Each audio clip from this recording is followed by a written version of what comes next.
இந்நிகழ்ச்சி ஸ்ரீராமனின் அருளமுதமாக வழங்கப்படுகிறது.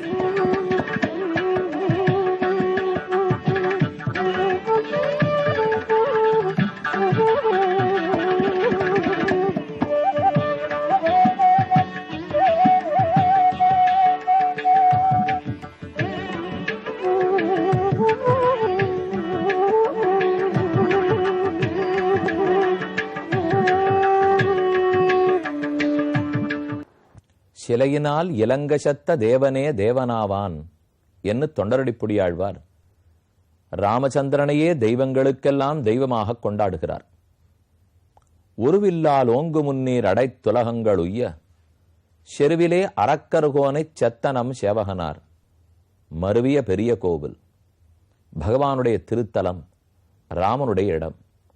ஒரு வில்லால் ஓங்கு முன்னீர் அடைத்து, தன்னுடைய கோதண்டம் ஷார்ங்கம் என்னும் வில்லில் ஆற்றலால் பெரும் கடலிலே அணை கட்டினான் ராமன். வில்லைக் கண்டு பயந்துதானே சமுத்திரராஜன் ஓடி வந்தார். கடல் அரசன் தன் மேலிலே பெருப்பெருத்த பாராங்கற்கள் மிதக்க அனுமதித்தார். அப்ப அந்த கோதண்டத்துக்குத்தான் ஏற்றம். செருவிலே அரக்கர் கோனை, சிறந்த தர்மமான போரில் அரக்கர் கோனான ராவணனை கொன்னான்.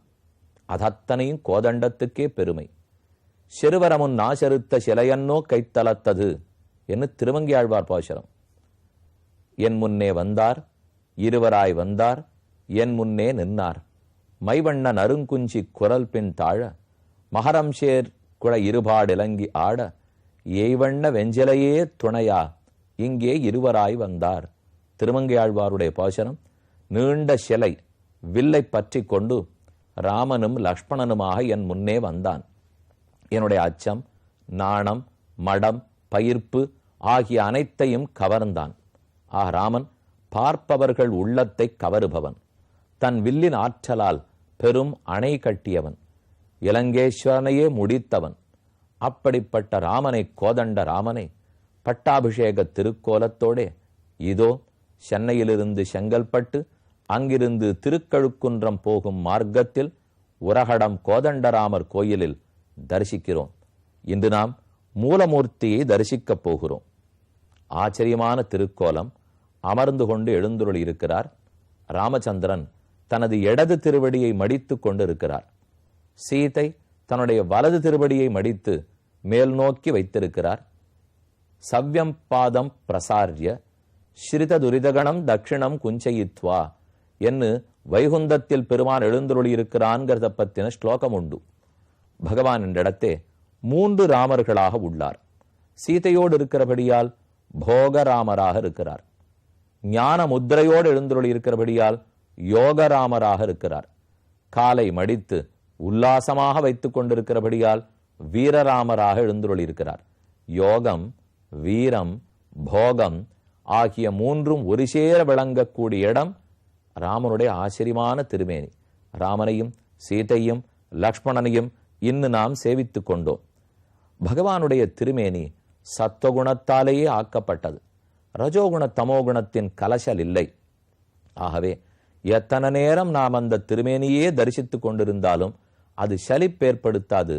மற்றொன்று, நம் அனைத்து புலன்களையும் அது கட்டுப்பாட்டுக்குள் கொண்டு வரும். இதுவே அந்த திருமேனிக்குண்டான வைபவம். ஸ்ரீ பராசர பட்டர் சுபாஸ்ரயம் ஆசிரயாணி என்று கூறுகிறார். பெருமானுடைய திருமேனியே சுபமான ஆசிரியம். எல்லா அமங்கலங்களையும் போக்க வல்லது. அதுவன் ராமன் மங்களங்களுக்கெல்லாம் இருப்பிடம், பவித்திரங்களுக்கெல்லாம் இருப்பிடம். அந்த ராமனை இன்று நாம் இவ்விடத்தில் தரிசித்துக் கொண்டோம். நம் பாக்கியமே. ஏற்கனவே விண்ணப்பம் செய்தபடி இத்திருக்கோயிலில் திருப்பணி நடந்து வருகிறபடியால் ஆறாரெல்லாம் இயலுமோ வந்து பெருமானை தரிசித்து திருப்பணியில் நம்மாலான உதவியை ஏற்றுக்கொண்டு செய்து ஊர் கூடி திருப்பணியை நன்கு முடித்து கொடுக்க வேண்டும் என்று தேவஸ்தானத்தாருடைய சார்பில் அடியேன் விண்ணப்பம் செய்து கொள்ளுகிறேன். சேவிக்கப் போகும்போதே பெருமான் நம்மை ஈர்க்கிறார். நம் பொறுப்பு பெருமானை பாதுகாப்பது. அர்ச்சாவதாரத்தில் கோயில்களில் பகவான் இருந்தால் நம்மிடத்தில் தான் எதிர்பார்க்கிறார். அவர் ஒன்றும் இதனால் தான் பெருமையடையப் போவதில்லை. ஆனால் நம் கடமை கண்டிப்பாக பெருமானுக்கு நாம் பராமரிக்க உதவ வேண்டும். கோயில்களை நன்கு பராமரிக்க வேண்டும். மேற்கொண்டு ராமனிடத்தை செல்வோம். அயோத்தியா காண்டத்தில் 22வது சர்க்கம். இந்த சர்க்கத்தால் தெய்வத்தின் பிரபலமான தன்மை, தெய்வத்தின் சித்தந்தான் உலகத்தில் நடக்கும், நாம் தெய்வத்தால் ஆட்டுவிக்கப்பட்டே ஆடுகிறோம், ஆகவே எதை கண்டும் கலங்கி பயனில்லை என்று ராமன் கூறுகிறார். அததம் யதயாதீனம் சவிசேஷம் அமர்ஷிதம் ச ரோஷமிவ நாகேந்திரம் ரோஷ விஸ்பாரிதேக்ஷணம் ஆசாத்திய ராம சௌமித்ரின் சுகிருதம் பிராதரம் பிரியம் உவாச்சேதம் சதைரியேன தாரயன் சத்வமாத்வமானு. அடிபட்ட பாம்பு போலே, மேல் மூச்சு கீழ்மூச்சு வாங்கி விஷப்புகை கக்கும் பாம்பப் போலே துடித்து கொண்டிருந்தான் இலக்குவன். அவனை பார்த்த ராமன், லக்ஷ்மணா நிதானப்படு, கோபப்பட்டு பயனில்லை, உபகிருத்தம் எதே தன்மே அபிஷேகார்த்தம் உத்தமம் சர்வம் நிவர்த்தய க்ஷிப்ரம் குருகாரியம் நிவர்யம் நேர் அவ்யயம். என்ன அழகான பேச்சு பாருங்க. ராமனை பத்தி நினைத்தாலே யாருக்குமே மெய் சிலிர்க்கும். இப்படி கூட ஒருத்தன் இருக்க முடியுமா? இத்தனை நேர்மையா, தர்ம சிந்தனையா, கலங்காத உள்ளமா, அத்தனை அன்பா, அனைத்துக்கும் அடையாளம் ராமன். கூறுகிறார், தர்மத்துக்காக ஏற்பாடு செய்தீர்கள், இளவரசு பட்டம் கட்ட வேண்டும், அது தர்மம். அந்த தர்ம காரியத்தை நடத்த ஹோமம் பண்ண போகிறோம், யாகம் பண்ண போகிறோம், அதற்காக இத்தனை சாமகிரிகள், இத்தனை பொருட்களையும் சேகரித்தீர்கள் அல்லவா? அதே போல காட்டுக்கு செல்ல போவது தர்மம்.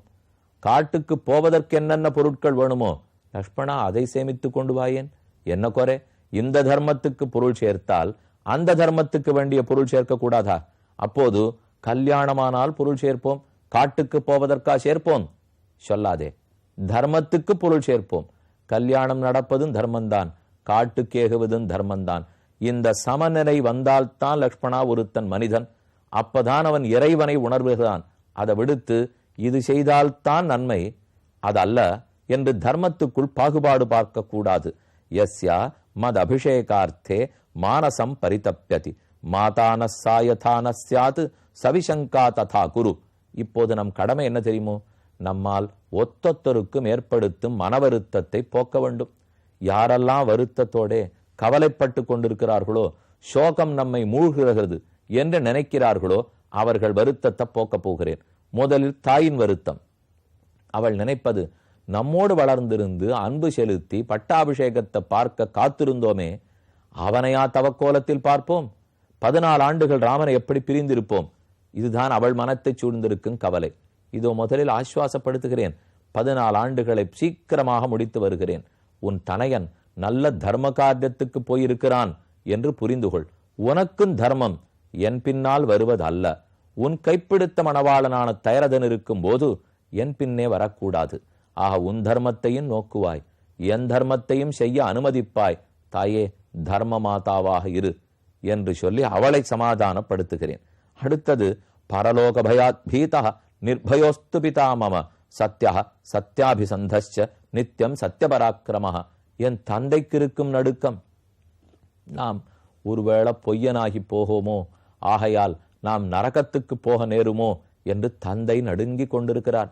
இல்லை, நீர் பொய்யனாக மாட்டீர், நரகத்துக்கு போக மாட்டீர் என்ன அவருக்கு ஏற்பட்ட கவலையை நான் போக்க வேண்டும். முதலில் கௌசல்யா கவலையை தீர்க்க வேண்டும், அடுத்து தசரதனின் கவலை தீர்க்க வேண்டும். ஒன்னொன்னாக ராமன் கூறுகிறார். இதில் ஆச்சரியமான செய்தி என்ன தெரியுமா? இவர்கள் ஒத்தொத்தருடைய கவலையை தீர்க்க வேண்டுமானால் அது இயலாது. இவர் சொன்னபடி கேட்டா அவருக்கு திருப்தி இல்லை, அவர் சொன்னபடி கேட்டால் இவளுக்கு திருப்தி ஏற்படாது. ஆகவே 2இல் ஒருத்தரத்தான் திருப்திப்படுத்த முடியும் என்று நாம் முடிவுக்கு வருவோம். ஆனா அந்த முடிவுக்கு ராமன் வரவே இல்லை. இருவரையும் திருப்திப்படுத்த முடியும். ஏனெனில் தயரதனை திருப்திப்படுத்தலாம், பொய் வாக்கியம் ஆகாது, உன் சொல்படி நான் கேட்பேன். அப்படி என்றால் காட்டுக்கு போக வேண்டும். போனால் கௌசல்யை துக்கப்படுவாள், அவளை திருப்தி செய்ய முடியாது என்று நினைப்போம். அல்ல, நான் காட்டுக்கு போவது சரிதான் கௌசல்யக்கு சொல்லி புரிய வைக்க வேண்டும். ஆகவே இந்த முயற்சி நம்மிடத்தில் தான் இருக்க வேண்டும். சடக்கென முடிவெடுப்பது இயலாது. உலகத்தில் பலதரப்பட்ட மக்கள் உள்ளனர், புத்தி பலதரப்பட்டது. அவர்கள் ஒவ்வொருவரும் ஒவ்வொன்றாகத்தான் யோசிப்பார்கள்.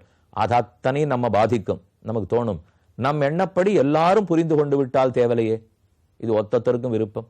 என் நினைவுக்கு தகுந்தபடி கணவன் நடந்துட்டா பரவாயில்ல, கணவன் நினைவுப்படி மனைவி, மனைவி நினைவுப்படி பிள்ளை நடந்துட்டால்னா நடந்துட்டா நாம இந்த லோகத்தையே பார்க்க மாட்டோம். அது இந்த லோகமாகவே இருக்காது.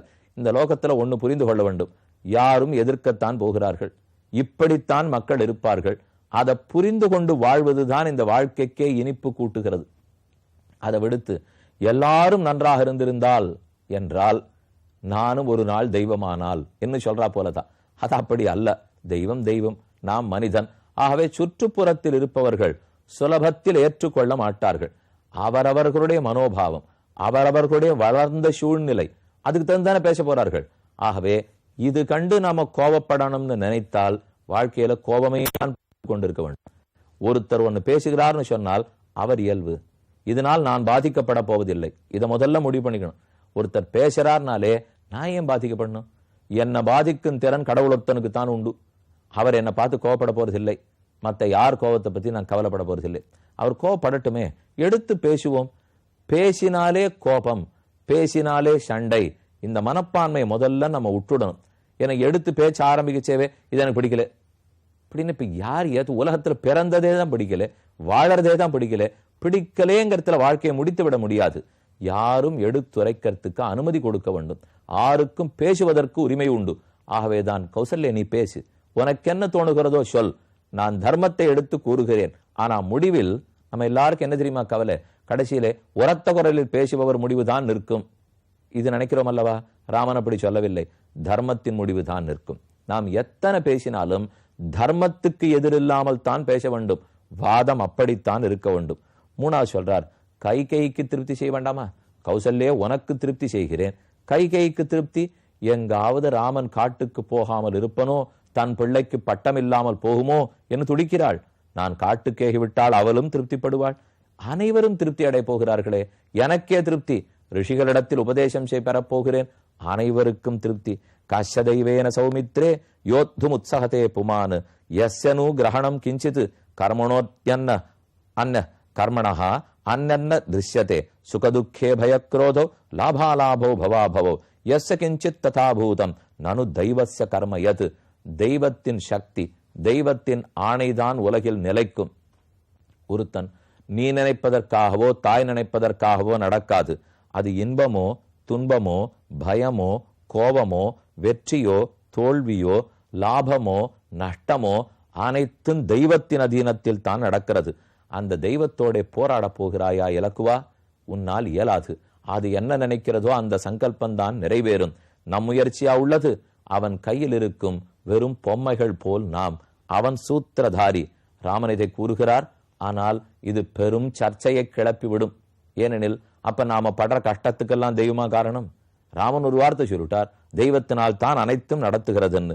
ஏபிரேவ கடை சர்வைஹி அபிஷேச்சன சம்பிருத்தைஹி மம லக்ஷ்மண தாபஸ்யே விரதஸ்நானம் பவிஷ்யதி. எனக்கு முடிசூட்டுவதற்காக நீராடத் தொடங்கினேன். அதைவிட உயர்ந்த நீராட்டம் காட்டுக்கு போவதற்கு செய்ய வேண்டும். அதற்கு தயாராகிவிட்டேன். இதே குடங்களை கொண்டு, எந்த குடத்தை கொண்டு நன்னீராட்டி முடிசூடுவீர்களோ அந்த குடத்தை கொண்டே சடைமுடி புனியப் போகிறேன். ராஜ்யம் வா வனவாசோ வா வனவாசோ மகோதயா. நாடா காடா, இரண்டில் எது விருப்பம் என்று கேட்டால் அறிவை வளர்த்து கொள்ள பயன்படும் பண்பை வளர்த்து கொடுக்கும் காடு எனக்கு உகந்தது என்றுதான் லக்ஷ்மணா கூறுவேன். ந லக்ஷ்மணாஸ்மின் மம ராஜ்ய விக்னே மாதா யவியஸ்யபிசங்கிதவ்யா தெய்வாபிபன்னான பிதா கதஞ்சித் ஜானாசி தெய்வம் ஹி யதா பிரபாவம். தெய்வத்தின் சக்தியை தெரிந்து கொள். நம் மனிதர்கள் அதற்கு முன்னால் எலி போன்றவர்கள், தவறாக நினைக்காதே என்று ராமன் கூறினான். தெய்வத்தினால் தான் அனைத்தும் நடைபெறுகிறதா? நம் முயற்சி ஏதும் இல்லையா? நாம் முயல வேண்டுமா? அல்லது பெருமான் ஆட்டுவிக்கிறானா நாம் ஆடுகிறோமா? முக்கியமான விசாரம். காத்திருந்து கேட்போம்.